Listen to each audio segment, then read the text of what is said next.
Hi, welcome on Easy Learning. This is Chandan Jha and I am going to now cover the next part of BEG 102, the structure of modern English. Before this part, I have already uploaded two parts, so you can watch these two parts respectively in the playlist of BEG 102 of the structure of the modern English. I have started this section to know the phonetical level very well so that you can speak English and you can know the bottom and sound of the each and every word and sentence very well.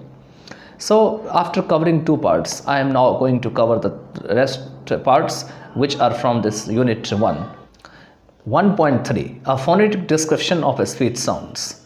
मतलब speech sound का जो phonetic description है, phonetically उसको कैसे लिखा जाता है उसके बारे में हम जानेंगे. फोनेटिक इसके लिखने का थोड़ा तरीका अलग होता है, बस आपको ये देखना है. आप जब डिक्शनरी खोलेंगे ना इंग्लिश टू इंग्लिश वाली, तो आपको इसी टाइप के मिलेंगे. थेसारस डिक्शनरी होगा या आपके पास अगर कहीं पर में लिखा होगा तो वो फोनेटिकली जो है आपको वहाँ पे प्रेजेंट किया जाता है, ठीक है. लेकिन वो एक्चुअली में फोनेटिक ट्रांसक्रिप्शन होता है. क्या होता है? ट्रांसक्रिप्शन होता है.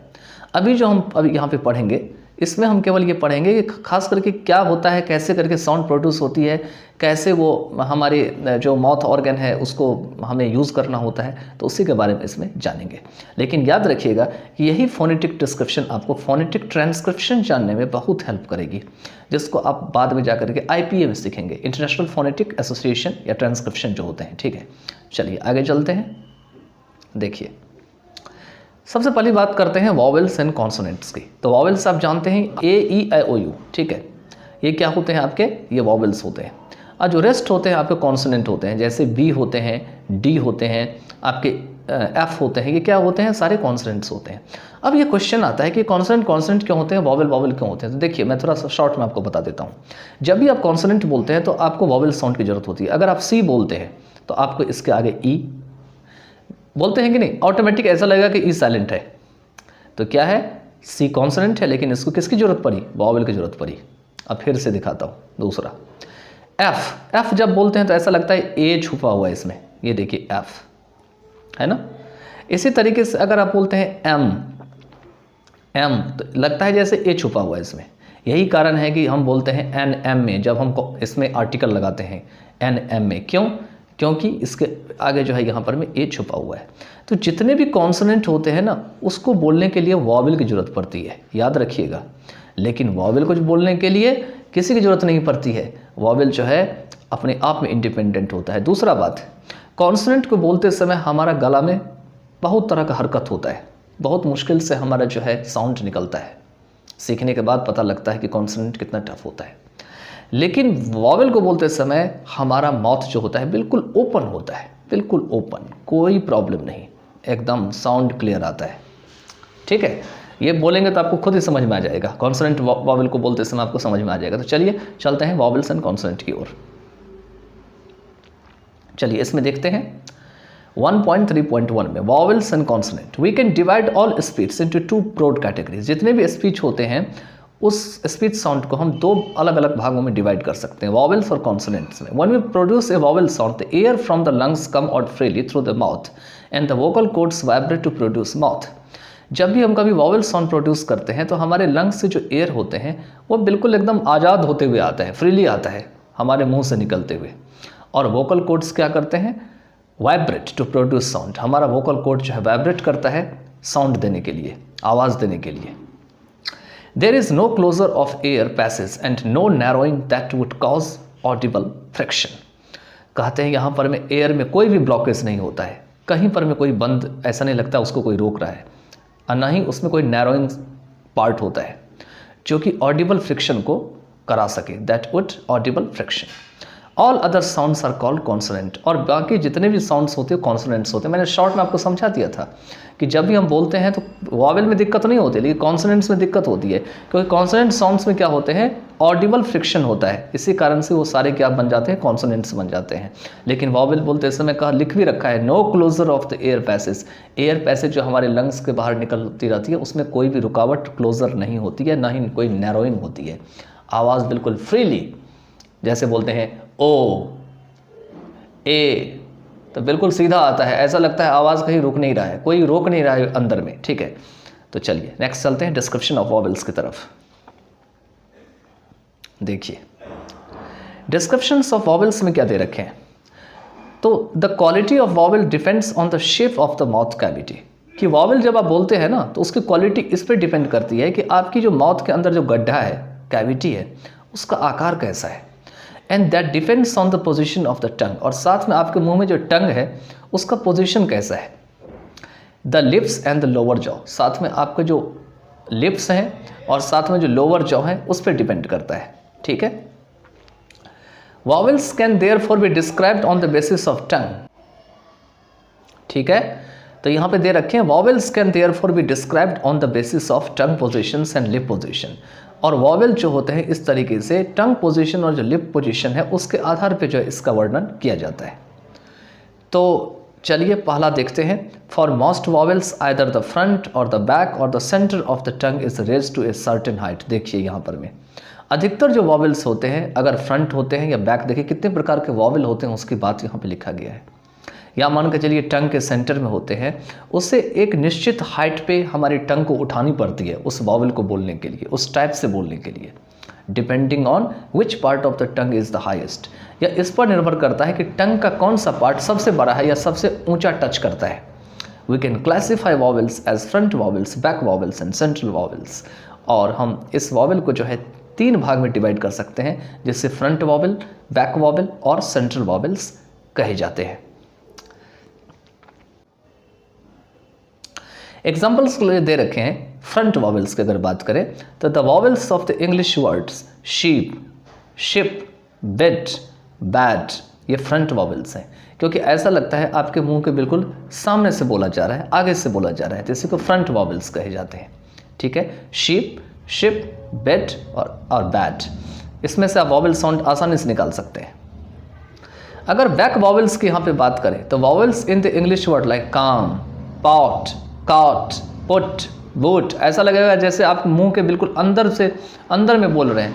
काम, आम, आम, out, pout, out, cout, out, put, उट, है ना। तो लगता है ऐसे कि बिल्कुल मुंह के अंदर से हम साउंड निकाल रहे हैं, इसलिए इसको बैक वॉवेल्स कहा जाता है। और इसके बाद जो सेंट्रल वॉवेल्स होते हैं, the vowels in English word like cut, bird and father, ऐसा लगेगा जैसे आपके बिल्कुल माउथ के बीच में बोल रहे हैं इन सारे वर्ड को, ठीक है। तो ये सारे जो वॉवेल्स आपका कट, यहाँ पे बर्ड, फादर, इस टाइप से जो है आपको ये सेकंड सिलेबल पे इसमें जोर लग रहा है, ठीक है। तो ये जितने भी आपके सेंट्रल वॉवेल्स हैं, तो फ्रंट वॉवेल्स, बैक वॉवेल्स और सेंट्रल वॉवेल्स आप समझ गए होंगे। चलिए अब देखते हैं आगे सेकंड में। Depending on the height to which the tongue is raised, मतलब ये इस पे डिपेंड करता है उस हाइट पे जितना आप टंग को उठाते हैं ऊपर, आपकी ऊपर वाली प्लेट पे इस पे टच करने के लिए, जो आपकी माउथ का ऊपर वाला ये प्लेट होता है, ये कितना आप उठाते हैं उसको। We can classify vowels as close, इसे हम क्लोज के रूप में क्लासीफाई कर सकते हैं। क्लोज क्या है? That is near the roof of the mouth as possible. मान के चलिए आपका ये टंग है यहाँ पे, आपने इसको यहीं पे उठाया, बहुत पास में उठाया, ज़्यादा ऊपर नहीं उठाया, तो इसी को क्लोज कहा जाता है, क्लोज वॉवेल्स। और open, that is as low as possible, या ओपन करेंगे, ठीक है, जितना झुका सकें इस हम ये जो हमारे जीभ है ना, जितना ज़्यादा टंग को नीचे झुका सकें उसको कहा जाता है open.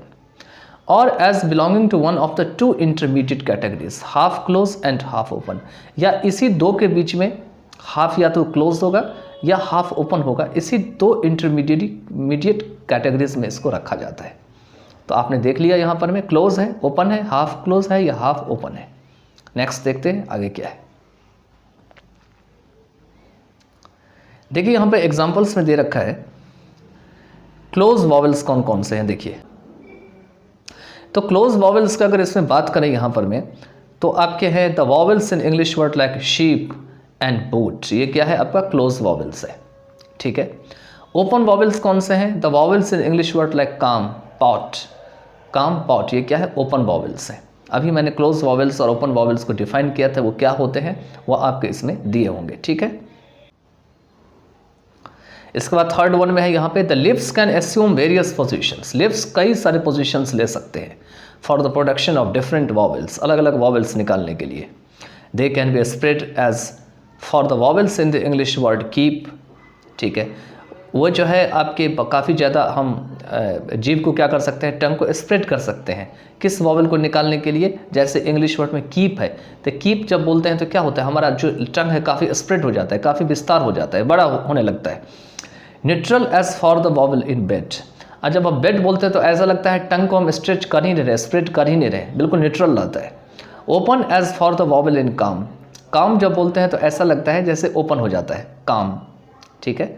Open rounded as for the vowel in pot, open भी होता है राउंडेड भी होता है, हमारा ऐसा लगता है कि राउंड मतलब गोल हो रहा है, घूम रहा है, जैसे कि पॉट, पॉट ओपन भी हो रहा है और क्या हो रहा है, राउंड हो रहा है। और close rounded as for the vowel in boot, close भी हो रहा है और राउंड भी हो रहा है। देखिए हमारा माउथ क्या हो रहा है, क्लोज हो रहा है। देखिए जब आप बोलते हैं बूट तो माउथ क्लोज भी हो रहा है और राउंड भी हो रहा है आपका। बूट बोलेंगे, बूट को बार बार बोलेंगे, जितने वर्ड दे रखे हैं बार बार बोलेंगे तो अपने आप वो क्लासिफाइड हो जाएगा, आपको वो डिफाइंड हो जाएगा, समझ में आ जाएगा, ठीक है। इसके बाद जो नेक्स्ट है वो है आपका डिस्क्रिप्शन ऑफ कॉन्सोनेंट्स, कि कॉन्सोनेंट का आप डिस्क्रिप्शन कैसे करेंगे। देखिए When we describe a consonant, we have to indicate. जब भी हम कॉन्सोनेंट को डिस्क्राइब करते हैं तो हमें इंडिकेट करना होता है। क्या क्या इंडिकेट करना होता है, देखिए weather the sound is voiced और वॉइसलेस, मैंने सिखा रखा है पहले ही आपको कि वॉइस और वॉइसलेस साउंड्स क्या होते हैं। वॉइस साउंड में, वॉइस साउंड को बजिंग भी कहा जाता है, ध्यान रखिएगा, किसी किसी बुक में लिखा हुआ है। इसी को वाइब्रेटिंग साउंड भी कहा जाता है, मैं पहले भी बता चुका हूँ। और वॉइसलेस जो साउंड होते हैं आपके, इसको किसी किसी बुक में नॉन वॉइस्ड भी कहा जाता है, नॉन वॉइस्ड, ठीक है, नॉन वॉइस्ड भी कहा जाता है। और नॉन बजिंग साउंड भी कहा जाता है, नॉन बजिंग, किसी किसी बुक में लिखा हुआ है ऐसा। अगर आप और फोनेटिक वाली बुक पढ़ेंगे तो उसमें आपको मिल जाएंगे। मेरे पास बहुत सारे बुक्स थे, हमने पढ़ रखे थे, तो मुझे जानकारी है थोड़ा सा। बाकी अगर आप भी इसमें प्रैक्टिस करेंगे तो समझ में आपको आ जाएगा। चलिए देखते हैं इसमें। देखिए इसमें है क्या एक्चुअली में, कि आपको वॉइस और वॉइसलेस साउंड को देखना है। वॉइस साउंड में क्या होता है, हमारा जो गला होता है वाइब्रेट करता है, जैसे बी डी, तो यहीं पे वही चीज़ यहाँ पे दे रखा है। देखिए पहला में क्या दे रखा है, whether the sound is voiced और voiceless, that is whether the vocal cord vibrate और नॉट। अगर वोकल कोड वाइब्रेट करेगा तो वो साउंड क्या होगा, आपका वॉइस्ड होगा, बजिंग होगा या वाइब्रेटिंग साउंड होगा।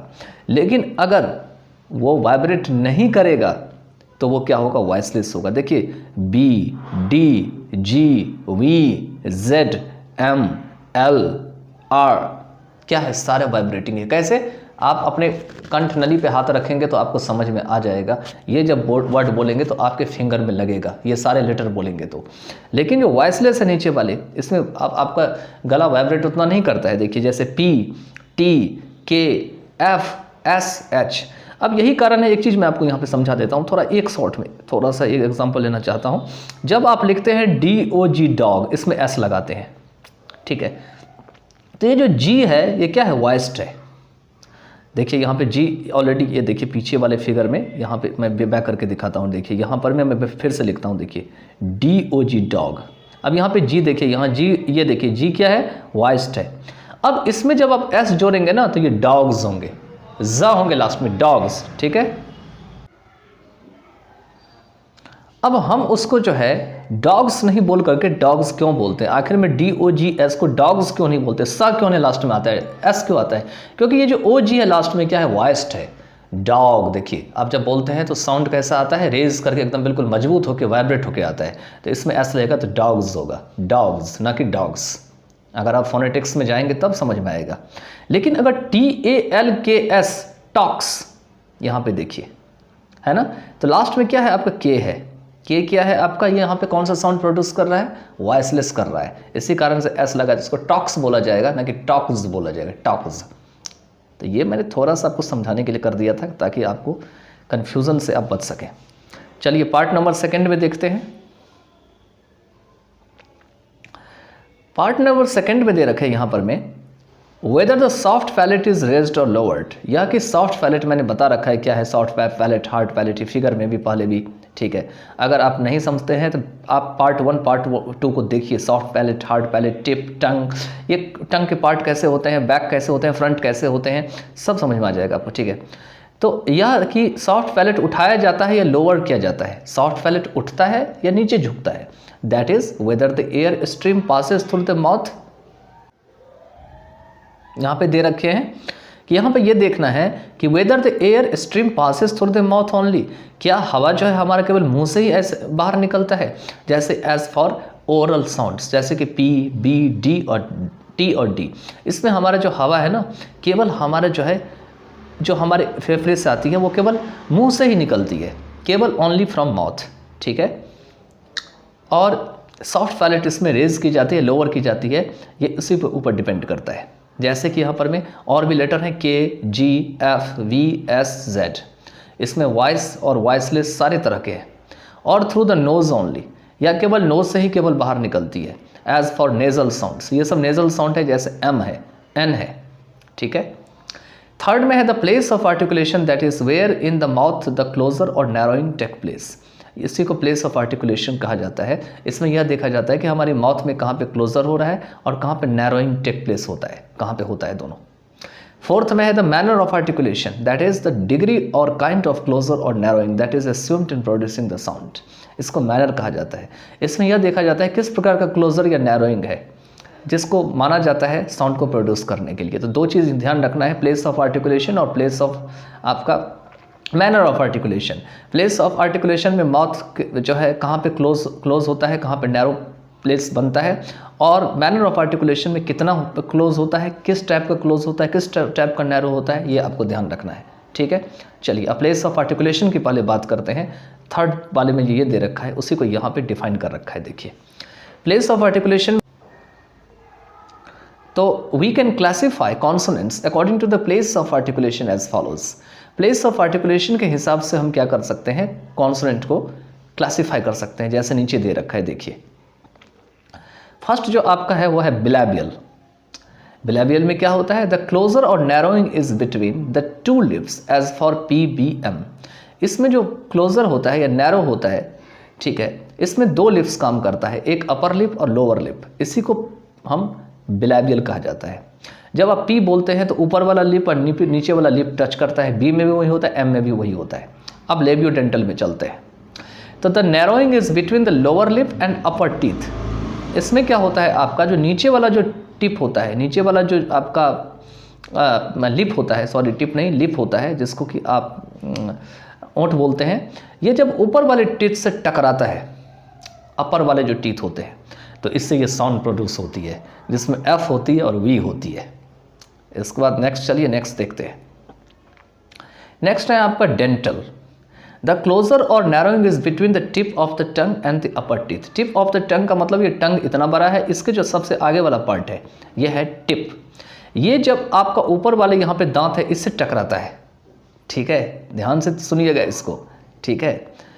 तो यहाँ पर में ये जो क्लोजर और नैरोइंग होती है अपर टीथ से, जैसे कि इंग्लिश वर्ड था में, यहाँ पे ये था का ये फोनेटिक ट्रांसक्रिप्शन लिख रखा है, ये देखिए था, ये था है, ठीक है, ये देखिए एक था है एक दा है।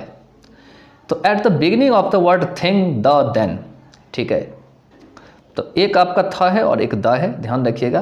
तो था द, इसमें क्या होता है, आपका जो टीथ होता है, ठीक है, अपर टीथ में आपका जो टिप है आपका टंग का वो टच करता है, जिससे ये साउंड निकलता है, ठीक है। चलिए आगे चलते हैं। उसके बाद एलोवेलर। तो एलोवेलर में इसको एल्वियोलर भी बोला जाता है, जैसे आप इसको साउंड निकालते हैं वो आप साउंड उच्चारण देख लीजिएगा अपने हिसाब से। तो द क्लोजर और नैरोइंग इज बिटवीन, किस किस के बीच होता है, the blade of the tongue and the teeth ridge. तो जो आपका ब्लेड है टंग का पार्ट है आपका, इसमें ब्लेड होता है। ब्लेड कहाँ होता है मैंने बताया था, बैक कहाँ होता है वो भी मैं बताया था, फ्रंट कहाँ होता है वो भी मैंने बताया था। टिप के जस्ट आगे वाला पार्ट जो होता है इसको ब्लेड कहा जाता है, ठीक है। तो इसके जो ब्लेड होते हैं, इस ब्लेड के बीच में वही दे रखे हैं जो नैरोइंग और क्लोजर होते हैं टंग के और टीथ रिज के। टीथ रिज कहाँ होता है, ये हमारा मान के चलिए टीथ है, इसके जो यहाँ पर में जो बगल वाला पार्ट है इसी को रिज कहा जाता है, तो इसी को एल्वियोलर कहा जाता है। इसमें T, D, S, Z, N और एल आदि आते हैं। नेक्स्ट आपका पैलेटो एल्वियोलर।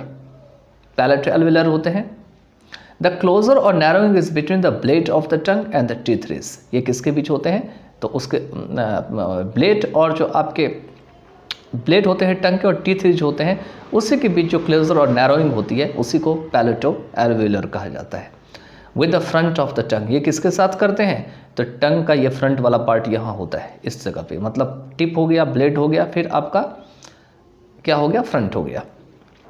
ठीक है, तो ये फ्रंट जो होता है बस्ट हार्ड प्लेट के जस्ट नीचे होता है, ध्यान रखिएगा। ठीक है, तो इसी को पैलेटो एल्वियोलर कहा जाता है। इसके बाद इसमें दे रखे हैं आगे also rest towards the hard palate, ये भी रखा है देखिए नीचे, मतलब यहाँ पर में ऐसे ऊपर वाला पार्ट हार्ड है, यहाँ से जैसे ये हमारे टंग है ये इस पर टच करता है दोनों, तो इससे ये आपका साउंड पैदा होता है। ठीक है, जैसे कि हम बोलते हैं चा, ये टी और जो आपका एफ की तरह लिखा है ना, ये फोनेटिक ट्रांसक्रिप्शन अगर आप पढ़ेंगे इसको, टी और ये एफ की तरह जो ऐसे लिखा है इसको चा बोला जाता है। ठीक है, और डी और ये जेड की तरह जो लिखा है इसको जा बोला जाता है। ठीक है, और ये जो खाली यहाँ पे ऐसे लिखा है ना, ये इस टाइप का, ये देखिए ये इसको शाह बोला जाता है। कौन सा शाह, तो शलजम वाला शाह बोला जाता है। ठीक है, इस टाइप का शाह। तो इसमें क्या है आपका, इसमें आपका है एक च, ज, अशा, तो ये आपका है च, यह है ज और यह है श। तो at the beginning of the English word, ये सारा इससे निकलता है, ये सब जब सारी प्रक्रियाएं यहाँ वाला होता है तब ये साउंड निकलता है, ध्यान रखिएगा। इसको चीयर, जंप और शॉट कहा जाता है। उसके बाद चलिए वेलर के ऊपर तरफ चलते हैं। द क्लोजर और narrowing is between the back of the tongue and the soft palate. अब सॉफ्ट पैलेट मुंह में कहाँ होता है, सबसे लास्ट में यहाँ होता है सॉफ्ट पैलेट। और आपका टंग कैसे है, तो टंग देखिए यहाँ पर में ऐसे जा रहा है। ठीक है, और back of the tongue, back of the टंग सबसे पीछे वाला जो पार्ट है ये टंग का, इसमें टच करता है। ठीक है, तो इससे ये आवाज़ निकलती है, इससे क्लोजर या नैरोइंग होती है इसी में। ठीक है, तो इसी को जो है आपको वेलर कहा जाता है। इसमें आपका जो है के है और जी है, के जी। आपको ऑटोमेटिक बोलेंगे तो पता लगेगा कि नीचे वाला जो टंग है वो इस ऊपर वाले सॉफ्ट पैलेट में टच करता है। नेक्स्ट है glottal. The narrowing is between the vocal cords. Narrowing किस मतलब हुआ, जो हमारे बोलने का जो कंठ नली है वहीं पे पता लगता है कि ये आपस में ही टकरा रहा है, ये नैरोइंग हो रहा है। तो जैसे कि एच एच एच। ठीक है, तो इससे क्या होता है, ग्लॉटल साउंड पैदा होती है।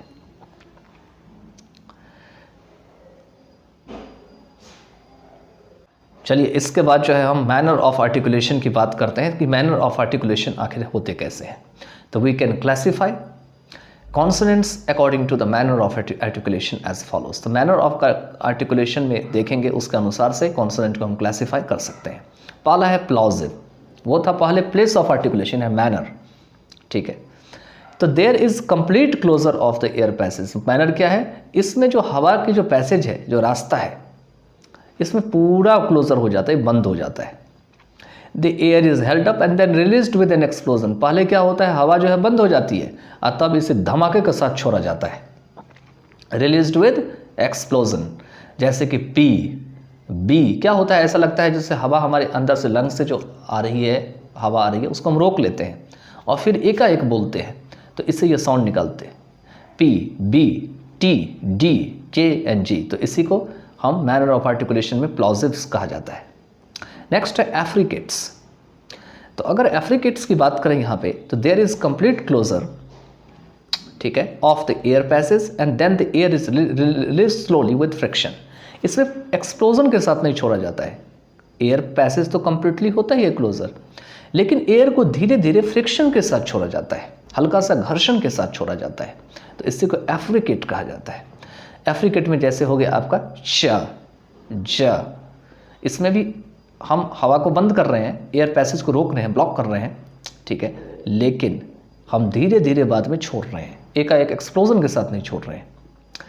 जैसे कुछ आपके इंग्लिश वर्ड्स आपके बिगिनिंग में है, जैसे चीयर, जंप, ठीक है, जो नाक से निकलता है, देखिए यहाँ पर में there is complete closure of the air passage in the mouth. इसमें भी माउथ में हम एयर को पहले रोक लेते हैं, कंप्लीट क्लोजर कर लेते हैं। एयर का जो रास्ता होता है, जो हमारे लंग्स से बिल्कुल एकदम धारा प्रवाह जो है बाहर निकलते हैं, ठीक है, एयर जो बाहर निकलती है, और उसके बाद हम क्या करते हैं, but the soft palate is lowered. Soft palate कहाँ होता है, मैंने बताया था यहाँ होता है माउथ के ऊपर में, इसको थोड़ा नीचे झुकाया जाता है, लोअर किया जाता है, to let the air come out through the nose, जिससे कि हवा जो है हमारे नाक से निकल सके। कहाँ से निकल सके, मुंह से नहीं, नाक से निकल सके, और इससे ये साउंड प्रोड्यूस होता है एम, एन, ठीक है, इसी को नेजल साउंड कहा जाता है। नेक्स्ट है लैटरल।